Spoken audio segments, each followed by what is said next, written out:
Remove the ramp, Mr. Morales. The board's already voted.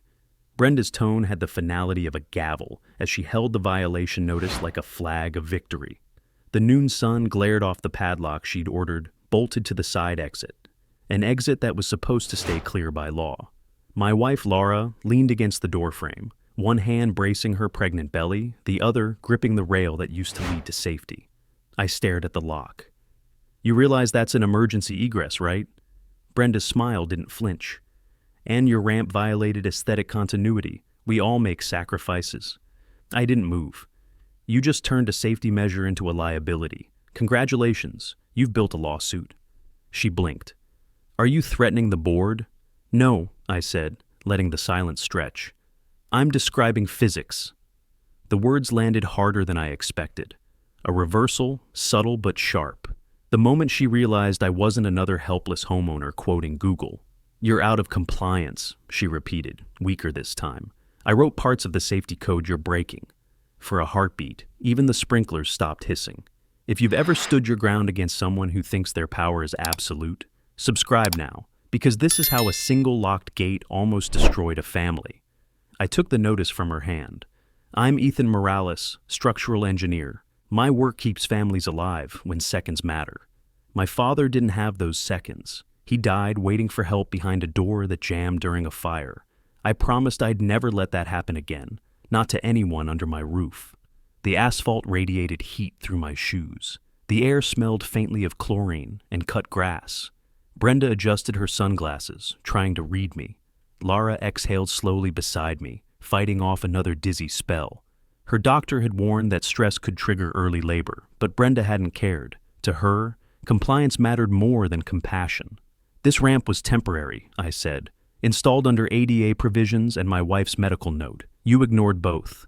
Brenda tilted her head. You could have asked for approval. I did. You ignored that too. I kept my tone steady, not angry, measured, like a level placed against a wall. You removed it without notice and blocked emergency access. That's not enforcement, that's negligence. A golf cart buzzed past, its reflection flashing across the aluminum siding. I could feel the same helpless burn in my chest that I'd felt at my father's memorial, the ache of promises still owed. I looked at the padlock again. It gleamed like arrogance made tangible. The ramp had been more than a convenience. It was an unspoken vow that this time my family would have an open path out. Now it was gone, replaced by a chain that said, the board decides who gets safe passage. You've got till sundown, Brenda said, voice clipped. After that, we start fines. I folded the notice once, then again. Where are you watching from? I asked, glancing toward the camera above the gate. Because when this goes wrong, and it will, you'll want footage to remember what you ignored. She frowned, uncertain. You think I'm bluffing? I said.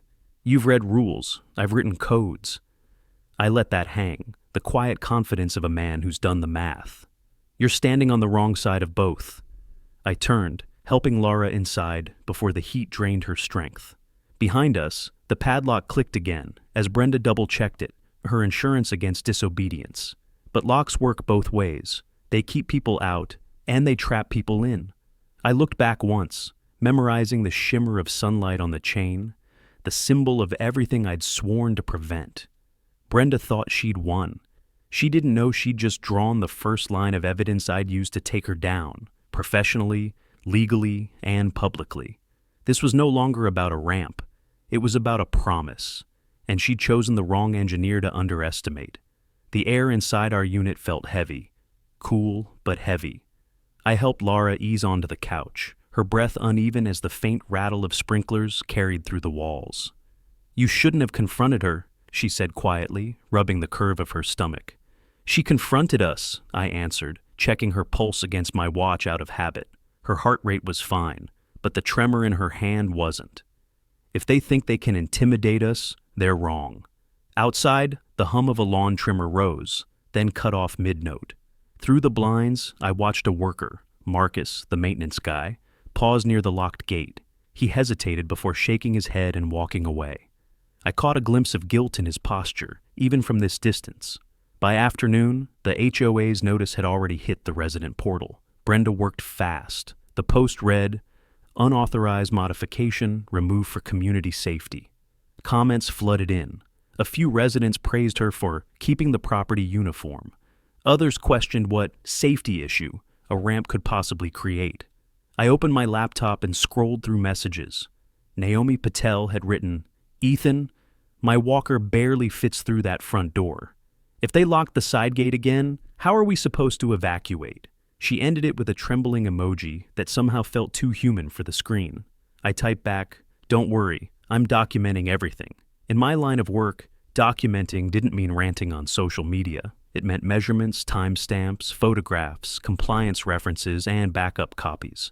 I'd spent years ensuring other people's buildings passed inspection. I'd never thought I'd need to prove my own home wasn't a hazard. Around 5, I heard voices outside. 2 board members, Alan Wu and Brenda herself, checking the new lock. Alan sounded hesitant. "You sure? This is within code?"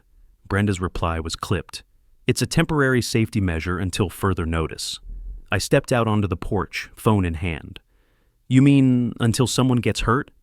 Alan froze. Brenda's expression hardened. "We're not discussing this again." "You already are," I said, "and your own treasurer doesn't sound convinced." Alan avoided my eyes. "It's complicated. Liability concerns." "Exactly," I said. "That lock is the liability." Brenda turned away, but I saw her shoulders stiffen. "Mr. Morales, I'm warning you." "No," I interrupted. "You're warning yourself, because when the city inspects this, they'll see the date stamp on that chain and the footage from that camera." For a moment, the entire breezeway fell silent, except for the faint hum of air conditioning units. Brenda muttered something to Alan, then they walked off without another word. Inside, Laura had drifted to sleep on the couch, a hand still resting protectively over her stomach. I sat nearby, watching the evening light shift across the floorboards. My father's old pocket level sat on the coffee table, a tool he'd used until his hands shook too much to hold it steady. I picked it up, feeling the small weight of its brass frame. It had guided me through college, through certification exams, through every design I'd ever signed off on. Now it would guide me through this. By nightfall, messages from other residents filled my inbox. A father in Building B wrote that his daughter's wheelchair couldn't fit through the front entrance ramp. A retired nurse said her husband tripped over the uneven concrete near the gate because someone changed the slope angle.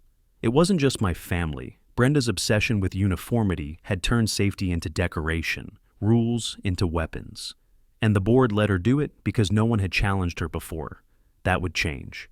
I pulled out my engineering tablet and began sketching the property layout from memory, the pathways, exits, and elevation changes.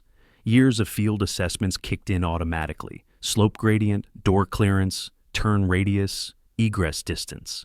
The lines became evidence before I even realized it. Somewhere outside, Marcus's golf cart whined to a stop. I peeked through the blinds and saw him glance toward my window before driving off again. Slower this time. He looked trapped between fear and conscience. I made a note to talk to him later. Before bed, I uploaded my photos to cloud storage and backed up the files. I wasn't sure yet how this would play out. But one thing was certain. Brenda's temporary measure had just exposed something much bigger. The HOA didn't just break a rule. They'd built a pattern of abuse, and I knew exactly how to measure it, prove it, and dismantle it, one code violation at a time.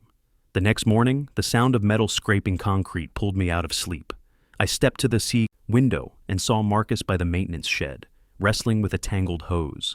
His posture told the story before his face did, shoulders tight, head down, movements careful, like every action might be watched. I slipped outside, closing the door quietly behind me. The air was heavy with humidity, the kind that clings to your skin and makes silence louder. Marcus didn't look up as I approached. "Morning," I said. He flinched, then forced a nod. "Mr. Morales." "Ethan," I corrected, stopping a few feet away. "You okay?" He coiled the hose too tightly, knuckles pale. "Just busy. Brenda's got everyone running doubles this week." "Maintenance doubles for a locked gate?" I asked. He gave a short, nervous laugh that never reached his eyes. "She wants the grounds perfect before the next inspection." I studied him, the smudged uniform, the sweat beading at his temple, the darting glances toward the security camera perched on the lamppost. You know it's illegal to lock that exit, right? Marcus's hands froze mid-motion. For a second, his breathing stopped too. I don't make those calls, he said finally, voice low. But you carried them out, I said gently. You removed the ramp. He dropped the hose and rubbed the back of his neck. His shoulders hunched in, like the weight of the conversation pressed on his spine.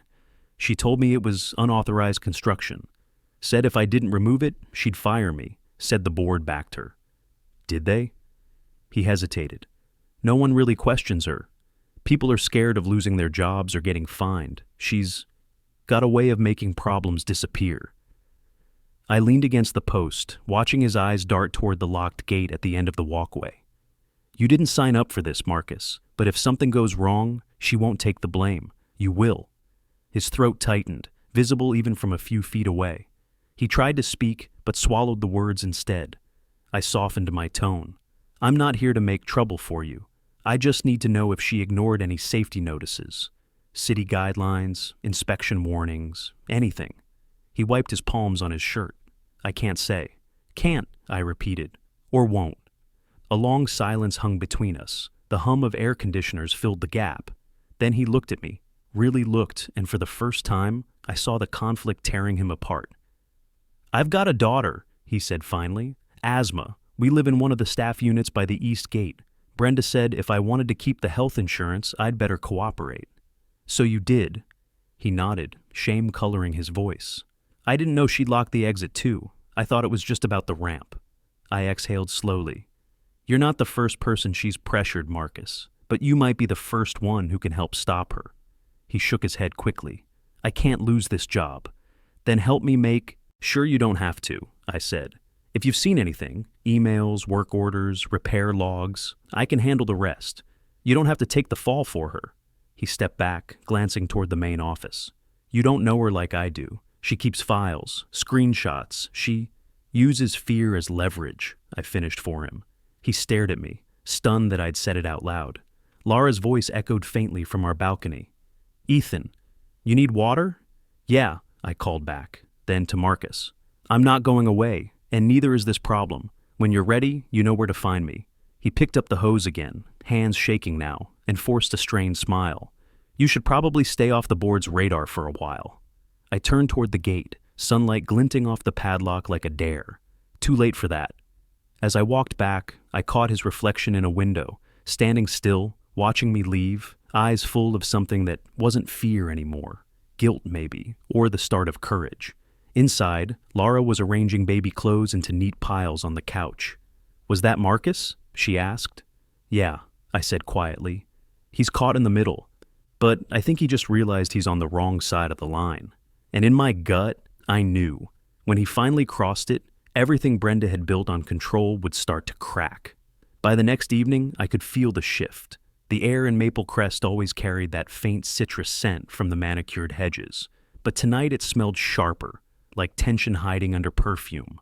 A new notice flapped against my door when I got home from a site inspection. Second violation. Unauthorized confrontation with board members. They'd made conversation a punishable offense. Typical Brenda move. Turn defense into defiance, twist decency into rebellion. I read it twice, then pinned it to the fridge beside the ultrasound photo Laura had taped there last week. 2 lives, side by side, one threatening fines, the other promising a future.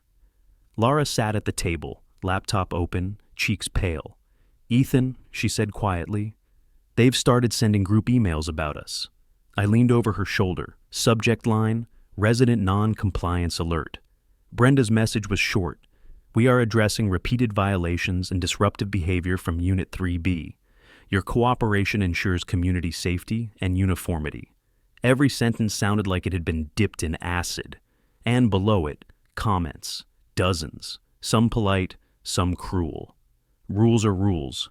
Why can't people just follow policy? But a few, just a few, asked the right questions. Wasn't that gate for emergencies? Isn't Brenda overstepping? She's painting us as reckless, Laura said, voice trembling. People are choosing sides. That's what she wants, I said. Division makes people compliant. I needed a clearer picture, literally. So I grabbed my measuring tape, notebook, and a small laser level from my work bag. I'm going to the pool deck. The pool? Laura asked. It overlooks the exit corridor. I can measure the new obstruction distance without stepping on HOA property. The pool deck glowed under floodlights, empty except for the ripple of water and the hum of a nearby filter pump. I set the laser level on the railing and took readings, distance between egress points, clearance width, turn angle. My training kicked in like muscle memory, every number another nail in Brenda's defense. A golf cart rolled up behind me, Brenda again, as if summoned by data. She cut the engine and stepped out, clipboard in hand. "Still measuring things?" she asked. "You're starting to make the neighbors nervous." "I make unsafe exits nervous," I said without turning. "Cute. You know, Mr. Morales, it's people like you who make community management impossible. Management isn't the same as control." She stepped closer. "You think you're the first engineer to challenge an HOA? You'll lose, every time." "Maybe," I said, "but I'll lose on record. That's the difference." Her smirk faltered. "You're wasting your time." "No," I said, checking the laser readout. "You're wasting taxpayers' safety." She stiffened. "You're out of line. And you're out of compliance." For a second, we stood there in the glare of the floodlights, our reflections trembling in the pool. Two silhouettes divided by water and principle. Then she snapped her clipboard shut. "Enjoy your evening, Mr. Morales. Oh, and expect a fine for unauthorized use of common areas after hours." She left in a blur of headlights. I didn't move until the sound of her tires faded. I packed my gear, heart steady, not angry, focused. Every word, every action of hers was evidence now. The escalation wasn't personal anymore. It was procedural, predictable, and dangerous. She was building a wall of bureaucracy to hide behind, and I was already dismantling it, inch by inch, with proof. Back inside, Laura was on the couch scrolling through her phone. "Someone posted a photo of you at the pool," she said. "Caption says you were tampering with property." "Good," I said. "Let them post. That photo shows me documenting the locked gate from a public vantage. Every accusation she throws only adds context to the investigation." Laura looked up. "You're starting to sound like your father." I smiled faintly. "That's not a bad thing." But when she fell asleep later, I stayed up in the dim light of the kitchen, cross-referencing local building codes and emergency access ordinances. Section 40462, minimum 32-inch egress clearance. Section 7S3.1, locked exits prohibited in occupied residential complexes. Brenda had violated both. For once, I wasn't just defending myself. I was preparing an indictment. I saved my notes, closed the laptop, and looked at the violation notice again. The refrigerator hum filled the silence. She thought she could bury me in paper, but I built my career on blueprints. Paper's my battlefield. Tomorrow, I'd make my first move. It was barely sunrise when I heard the metallic clang echo from the parking lot. I pulled on my jacket and stepped outside, half expecting another notice taped to the door. Instead, I saw Marcus kneeling near the maintenance truck, wrestling with a roll of caution tape. A second man I didn't recognize, some contractor, was cutting through a metal latch at the far end of the lot. I walked closer, pretending to scroll through my phone, my engineer's brain already mapping every noise, every angle. Sparks spit against the pavement, the smell of burnt steel mixed with damp asphalt. Marcus spotted me first. His eyes widened slightly before he straightened. "Morning," he said too quickly. "What's going on?" I asked. He hesitated. The other man, tall, impatient, answered for him. "Board ordered some after-hours lock adjustments, just routine." "Routine adjustments don't happen at 6 in the morning," I said. The man shot Marcus a warning glance. "We're almost done." I stepped around them, noting the logo on the truck's door, Denton Security Installations. My stomach tightened.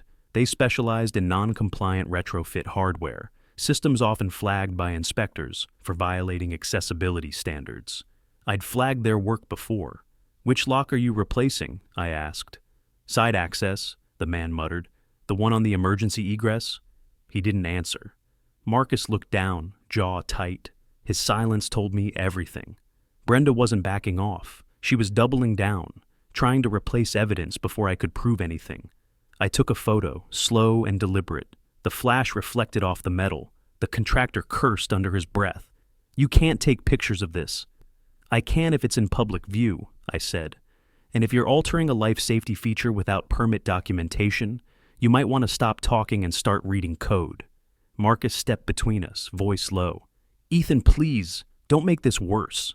Worse? I said. They're welding a lock onto a designated egress. That's not enforcement. That's endangerment. The contractor packed his tools in silence, muttering that he was done here. He didn't meet my eyes as he climbed into the truck and drove off, leaving Marcus alone beside the still warm hinge. He stared at the pavement. You shouldn't have seen that. Marcus, I said quietly, you know what this means. He nodded once, slow and resigned. She called it aesthetic reinforcement. Said if anyone asks, it's for vandalism prevention. I took another photo, the half-finished weld, the fresh scorch marks. That's obstruction of an emergency exit. City fines for that start at $10,000. Marcus rubbed his face with both hands. You didn't hear that from me. I didn't, I said. I witnessed it. His gaze flicked toward the security camera perched above the parking lot gate. She'll know you were here. Good, I said. Let her. I walked the perimeter, tracing the new lock with my eyes. The weld had sealed off the latch housing completely. No quick release, no internal override. Anyone trapped inside would need a key to escape. It was a death trap disguised as order. A small, battered fire extinguisher hung on the nearby wall. The tag showed a faded date.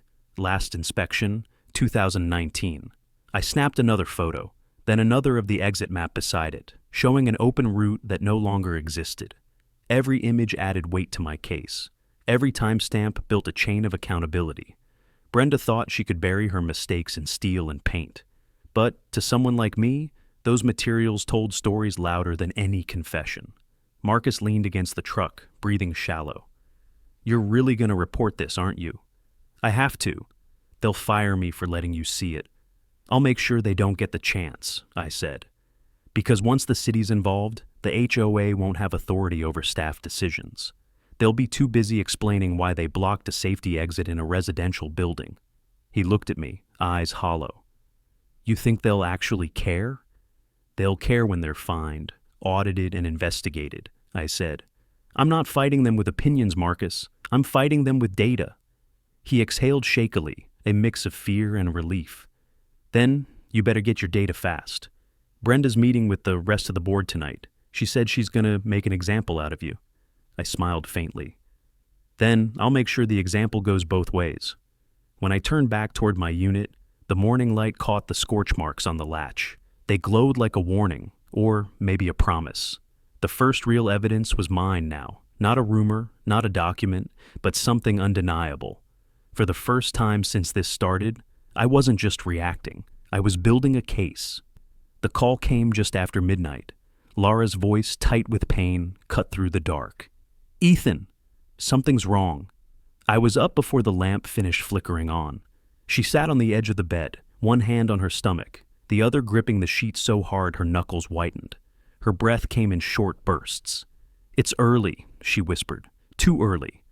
The contraction monitor app on her phone showed irregular spikes, false labor maybe, but we weren't taking chances. I threw on jeans, grabbed her hospital bag, and called 911. The operator's voice was calm, rehearsed, but it barely pierced the static in my head. Yes, she's 34 weeks. Yes, there's a medical note on file. Yes, the paramedics can access through the side entrance. That's when I remembered the lock. I bolted outside barefoot. The night air hit like ice. Street lamps hummed above the courtyard as I ran toward the side gate. The chain gleamed under the light, tight, solid, newly welded. The padlock Brenda's contractor installed that morning sat dead center, mocking me. I yanked it once, twice, then slammed my shoulder against it. Nothing. The metal didn't even budge. Behind me, sirens began to rise, faint but coming closer. Laura called from the doorway, voice cracking. Ethan, they said they can't reach the main drive. The front gate code isn't working. The HOA's digital security update, another one of Brenda's projects. I sprinted back inside. They'll have to cut the gate, I shouted. Tell them to bring bolt cutters.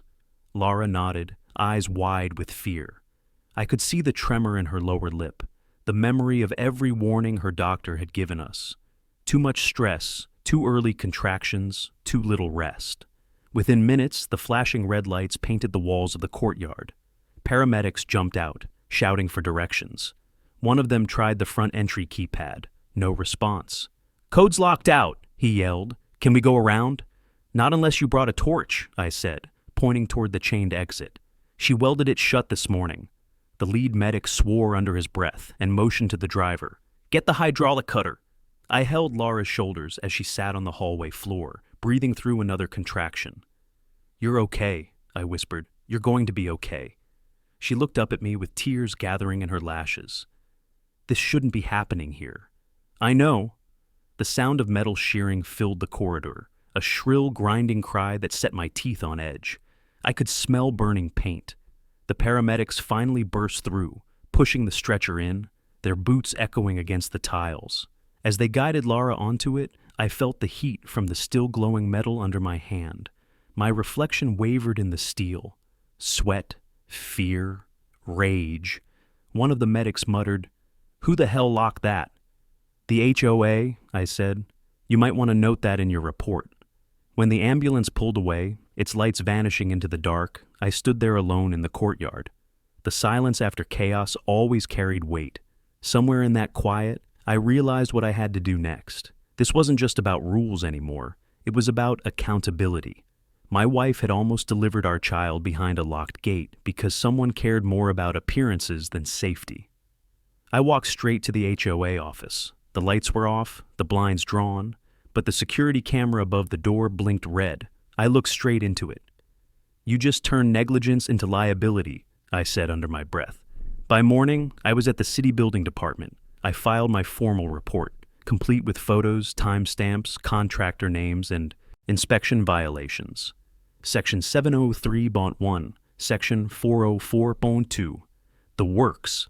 The clerk, a tired woman with reading glasses perched halfway down her nose, scanned the paperwork.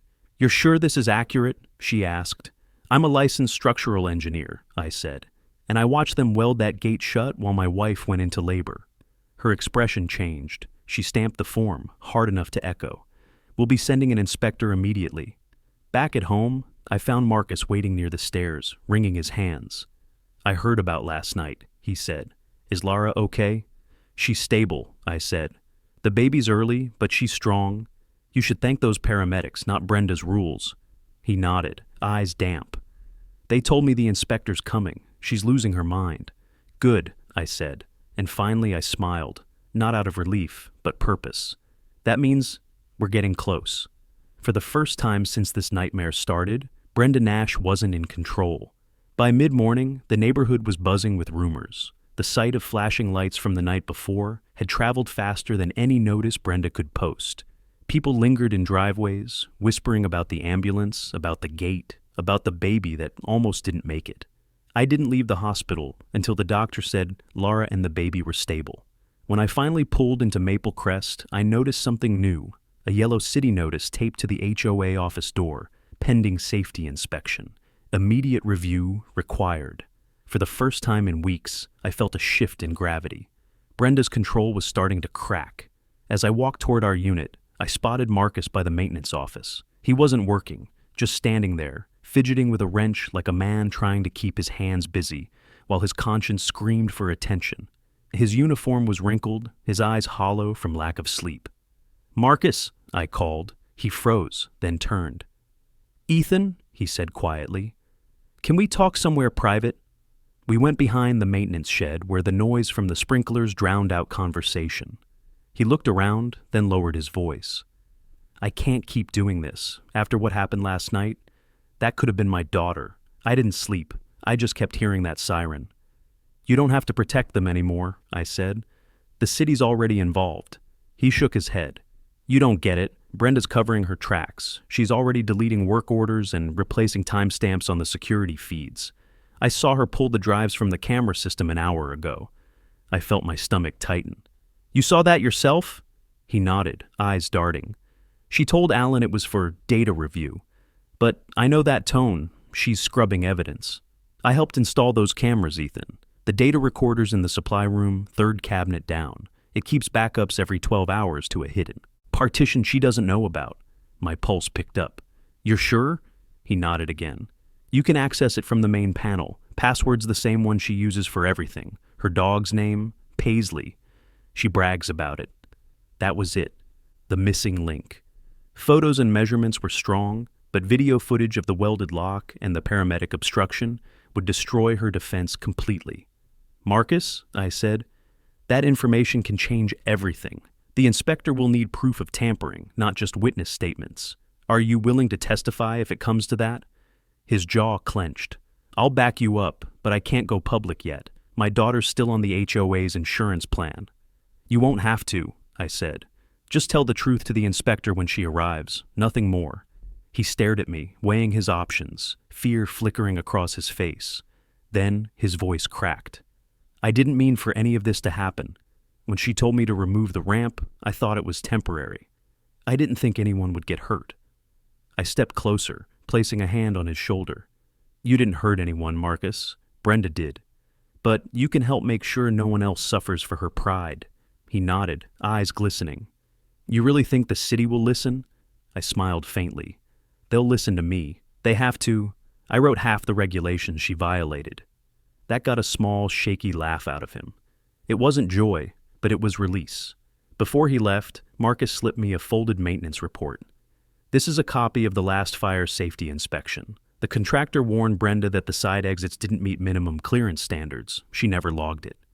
Why give it to me now? I asked. He swallowed hard. Because I'd rather lose my job than live with another night like that, I nodded. Then you've already done the right thing. He started to walk away, then turned back. Ethan, be careful. She's cornered now. And when Brenda Nash feels cornered, she doesn't back off. She strikes first.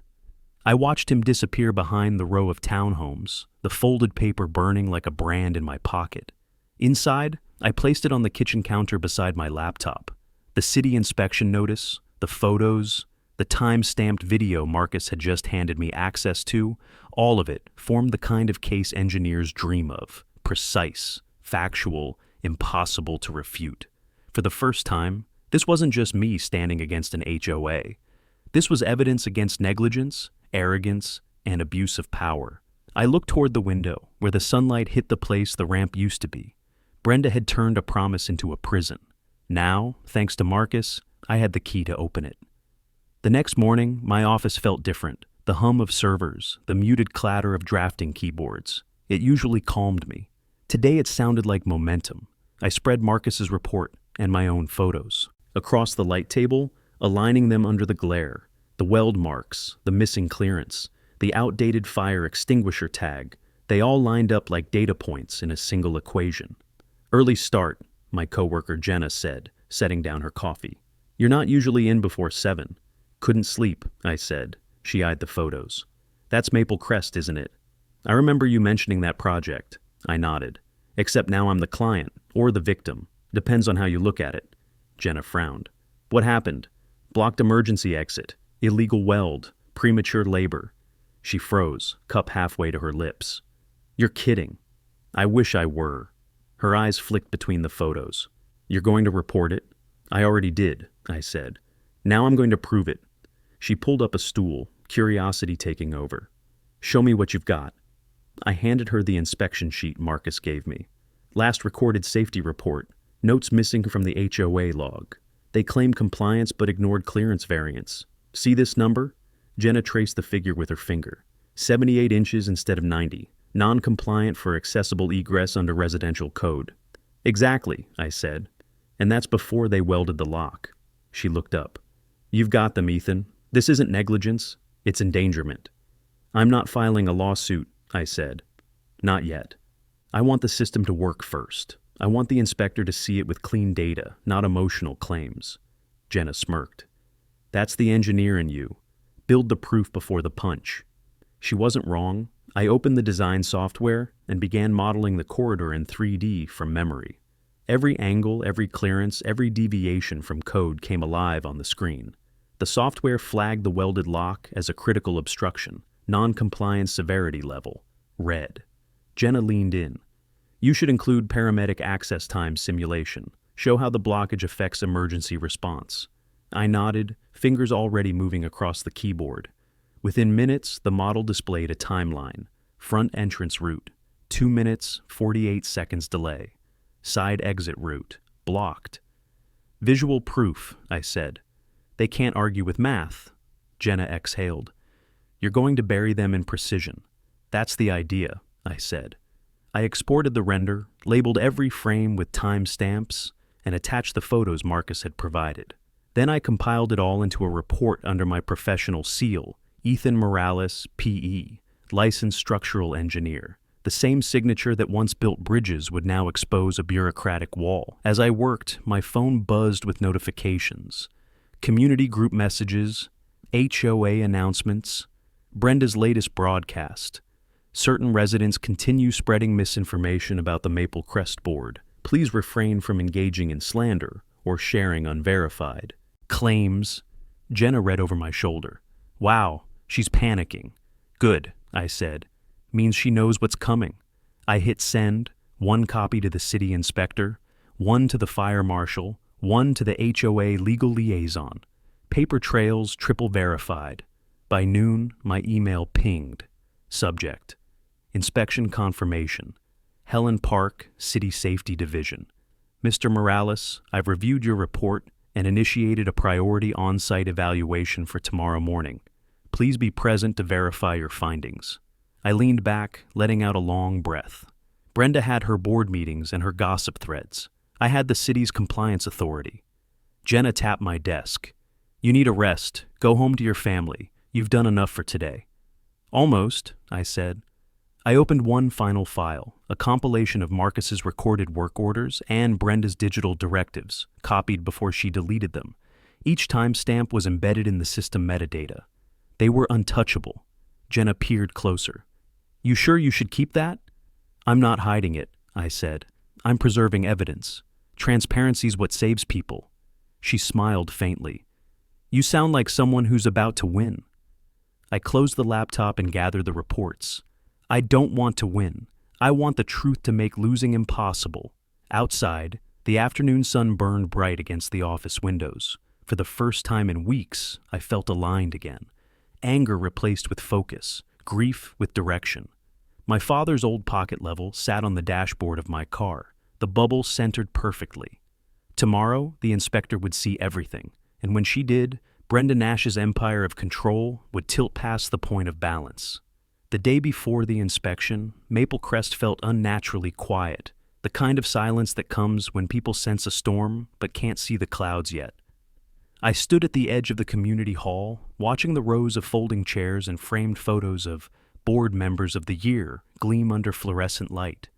Brenda's photo sat in the center, smiling, confident, oblivious to what was coming.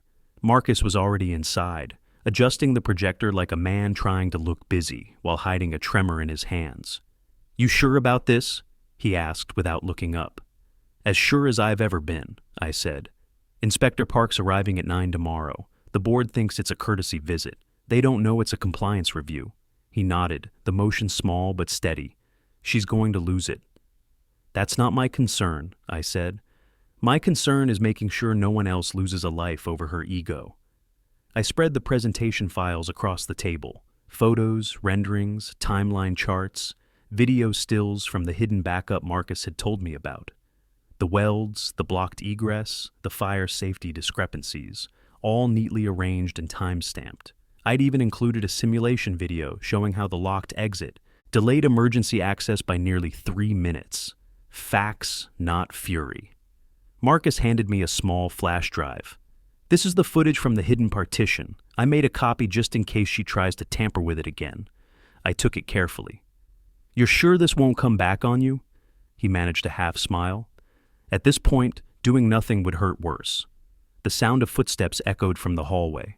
We both turned as Brenda appeared in the doorway, clipboard in hand, her expression polished into something between surprise and contempt. Early setup for the meeting? She asked sweetly. How efficient of you. Just verifying some materials, I said. She stepped closer, heels clicking like a metronome. You know, Ethan, I've been thinking. Maybe we got off on the wrong foot. I appreciate a man who's passionate about safety, but this crusade of yours, it's getting out of hand. I kept my gaze level. You welded a gate shut and nearly killed my wife and unborn child. I'd call that out of hand. Her smile thinned. Watch your tone. You're still a resident here. The board has authority to enforce decorum. I turned one of the printouts toward her. And the city has authority to enforce compliance. Her face flickered, just for a second, but I saw the fear there. You think your little report scares me? The board stands by our actions. The board doesn't know half of what you've done, I said quietly. But they will.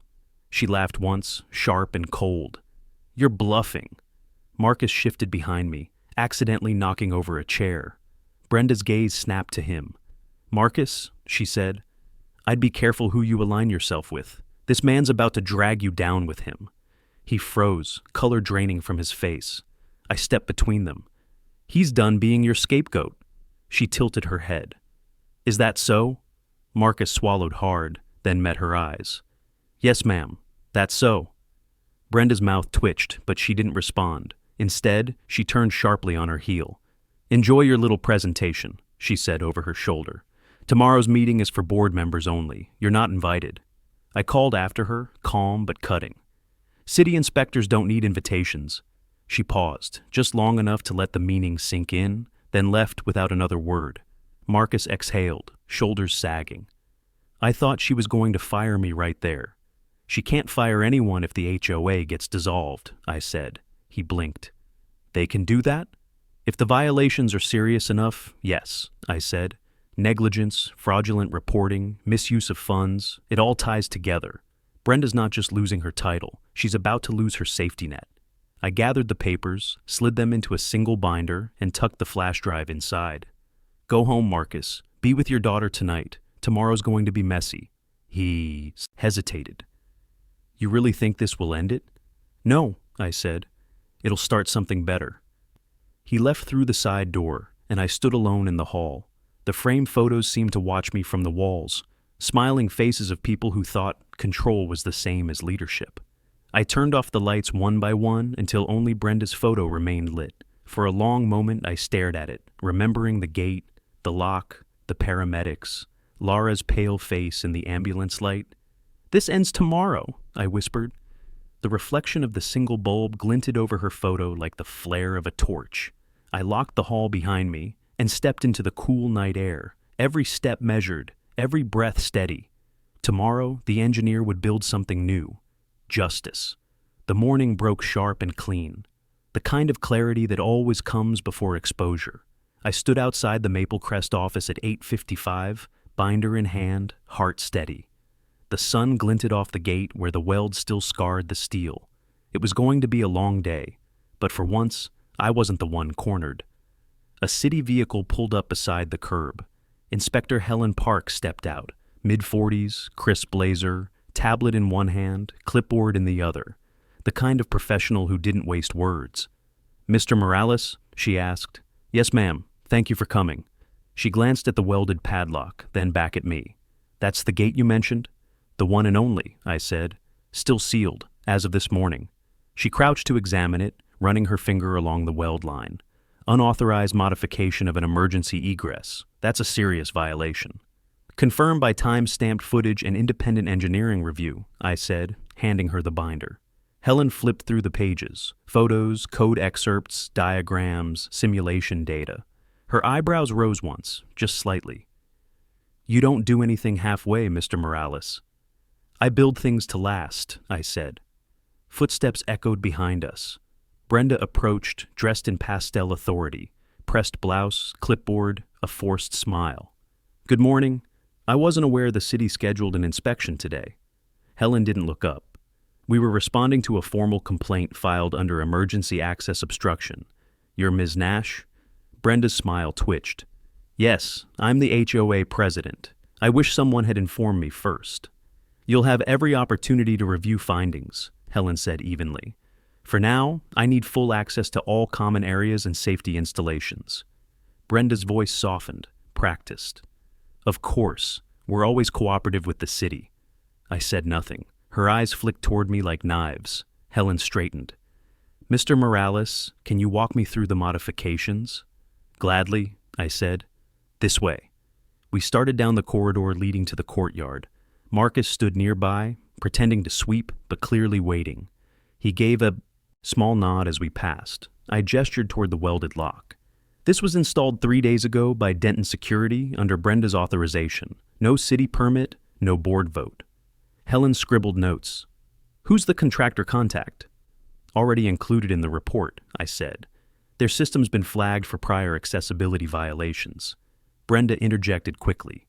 We acted in good faith, just enhancing security. Helen turned to her, eyes narrowing. By sealing a designated emergency exit? Brenda's lips pressed into a tight smile. Residents were concerned about break-ins. It was temporary. Temporary is not an exception under municipal safety code, Helen said, tone flat. And your security contractor should have informed you of that. Brenda hesitated, then shifted tactics. This resident, Mr. Morales, has a personal issue with the board. He's been confrontational. Helen didn't flinch. Personal motivation doesn't negate physical evidence. I almost felt sorry for her. Almost. Helen moved through the courtyard, noting every blocked path and mislabeled sign.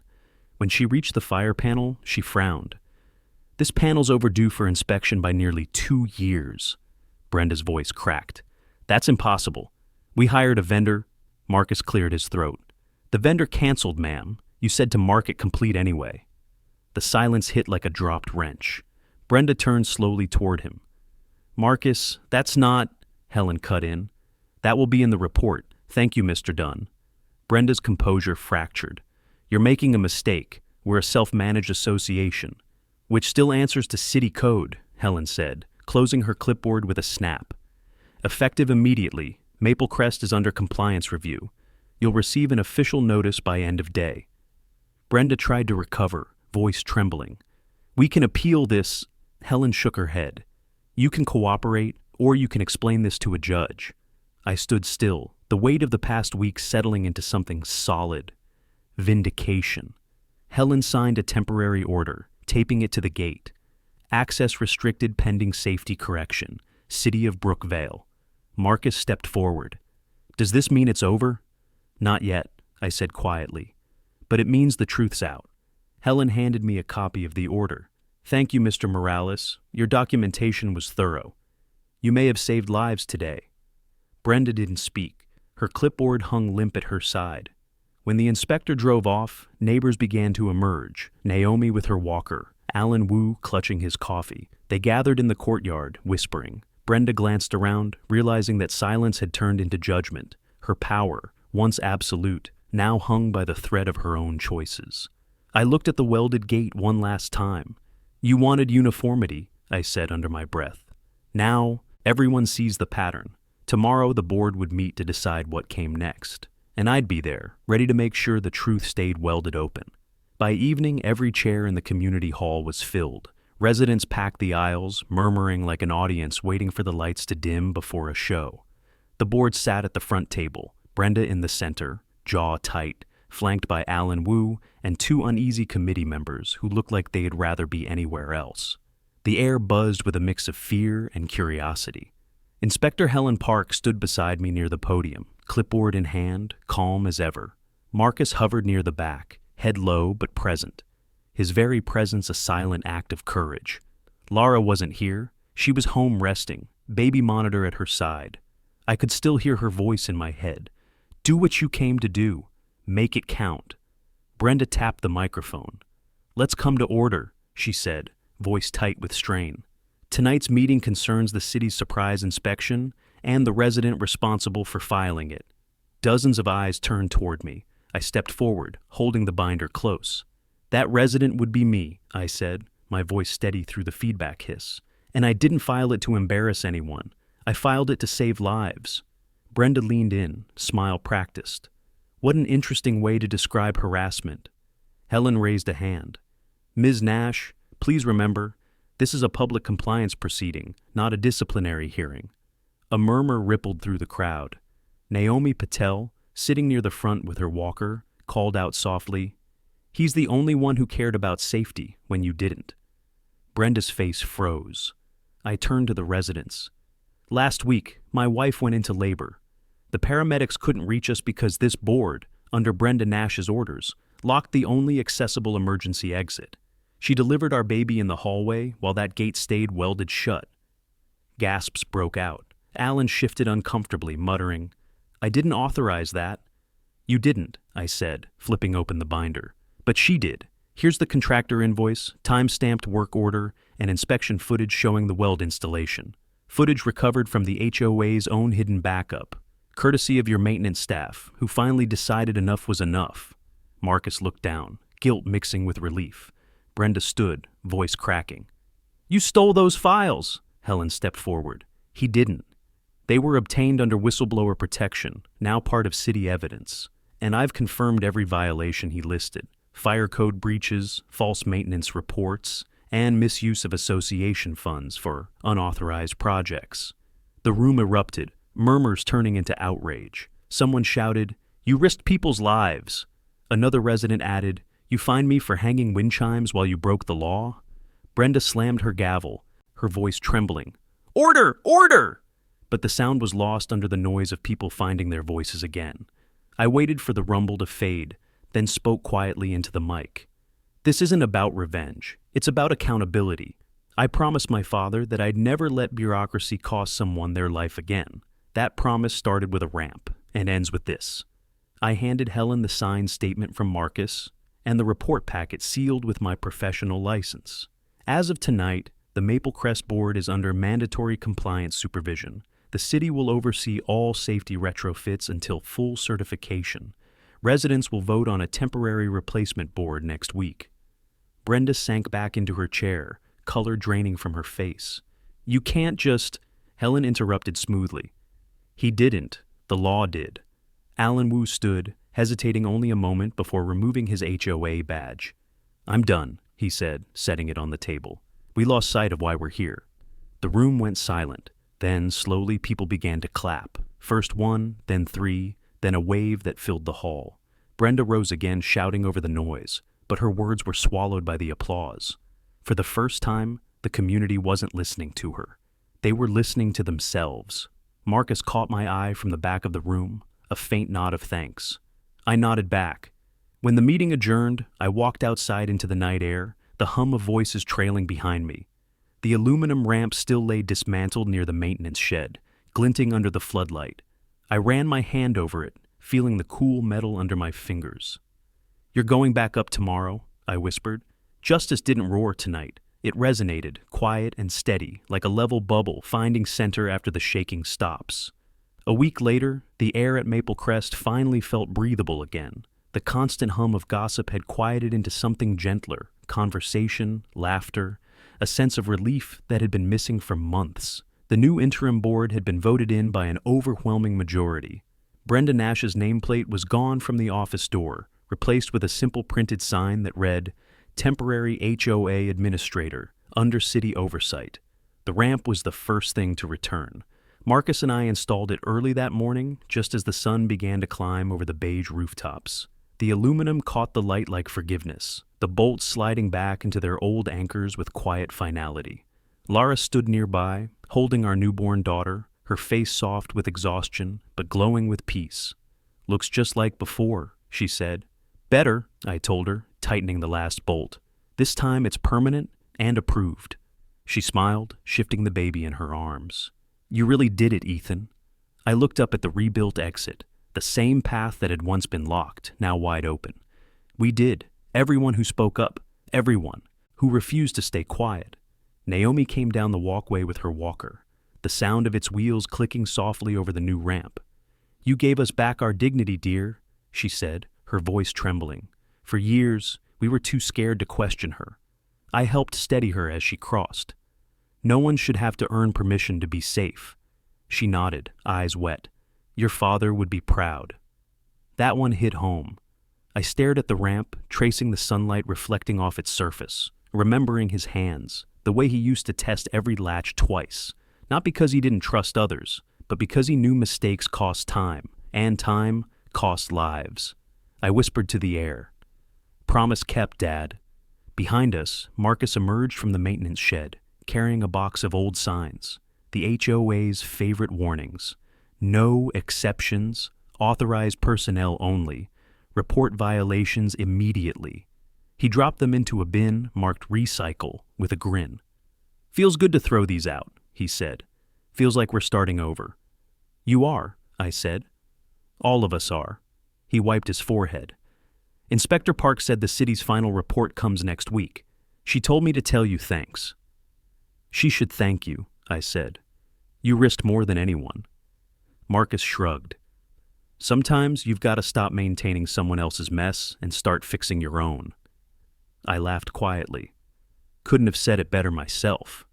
We stood there for a moment, watching neighbors walk the paths freely again.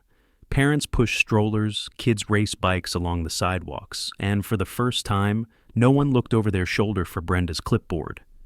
Inside the office, Alan Wu was helping organize the community's first open meeting, a real one, where residents actually had a voice. He waved when he saw me. Hey, Morales, you up for heading the new safety committee? I hesitated, then smiled. You're serious? Absolutely, he said. After what you did, you're the obvious choice. I looked back at Laura, who nodded encouragingly. Go on, she said. It's who you are. I joined Alan inside, already drafting ideas for better lighting, clear signage, and accessible walkways. The same technical precision I'd once used to build other people's safety, I was finally using to protect my own community. As the sun dipped low, casting long shadows over the courtyard, I walked the perimeter one last time. The new board's notice board now held a message in bold blue letters. Safety isn't negotiable. It's a promise. I traced the words with my eyes and felt something inside me finally settle. Not pride, peace. Back at home, Laura sat on the porch, rocking our daughter. I leaned against the railing beside her. The ramp gleamed in the fading light, a symbol not just of access, but of what happens when you refuse to be silenced. Laura smiled. Think Brenda will ever show her face again? Maybe, I said, but not as the one holding the keys. The baby stirred, and Laura adjusted her blanket. I looked out across the neighborhood, quiet, balanced, alive again. This isn't just about us, I said softly. It's about everyone who's ever been trapped behind someone else's rulebook. Then I turned toward the camera mounted above the gate, the same one Brenda used to watch over the community like a warden. Now it recorded something different: accountability, progress, hope. If you want more stories of homeowners standing up to HOA tyranny, I said, my voice steady but warm, hit subscribe right now, share your story in the comments, and let me know where you're watching from. Because sometimes the smallest ramp can become the biggest revolution.